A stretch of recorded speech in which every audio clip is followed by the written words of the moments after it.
Pardon, Franck, merci. La première réaction, c'est une déception sur le résultat final. Après, c'est le sentiment aussi d'avoir essayé de donner beaucoup et puis de ne pas avoir été pleinement récompensé. Maintenant, le plan de jeu qu'avait mis en place Vitré nous a compliqué la tâche avec un bloc très bas. Quand on fait face à un bloc très bas, il faut arriver à combiner juste. Ce qu'on n'a pas su faire notamment en première mi-temps, on l'a plus fait en deuxième. Puis il aurait fallu un petit brin de réussite supplémentaire aussi à la finition pour espérer donner un autre scénario au match. Prochain axe de travail pour atteindre un objectif au prochain match, sur quel axe doit travailler votre équipe la prochaine fois? Oui, ils sont multiples.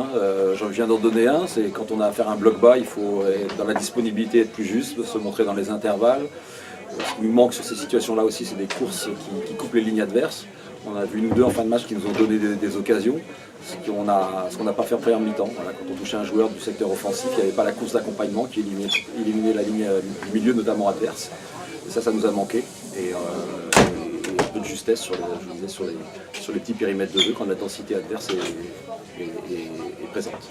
Quel est le prochain rendez-vous? Ce sera la Coupe de France, on est en plein dans l'alternance championnat Coupe de France.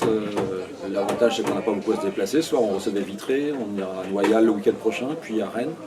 Donc ça va, au niveau des déplacements sur les 15 jours qui viennent, les 3 week-ends qui viennent, ça va être géré relativement facilement. Et avec le 4 novembre, la réception également du Mans. Allez-y. Il suffisait de marquer un but finalement pour débloquer la situation. Oui, comme dans beaucoup de matchs de foot, c'est souvent ce qui se passe. Voilà. Je pense qu'effectivement, si on avait eu ce point de réussite supplémentaire, notamment en deuxième mi-temps, parce que je pense qu'en première mi-temps, je me répète, on ne met pas les ingrédients nécessaires, même si on bouscule l'adversaire, mais on ne met pas les ingrédients nécessaires pour vraiment trouver les bons décalages. Il faut jouer plus vite, plus juste, sur ces petits périmètres de jeu. En deuxième mi-temps, j'ai trouvé ça mieux et contrairement à la première mi-temps, on n'a pas été provoqué la réussite. En deuxième, on a essayé, mais elle nous a fui. Les meilleures occasions, elles étaient malouines, sauf que vous n'étiez pas non plus à l'abri d'un contre. C'est l'éternel problème de ce genre de rapport de force avec un bloc bas. Des garçons sur les côtés, notamment leur côté gauche, parce que Michel avait décidé de basculer Guilbault, le Bacle, sur notre côté droit. Ces deux garçons donnent de la percussion au jeu. On a plus facilement contrôlé leur côté droit pour le coup.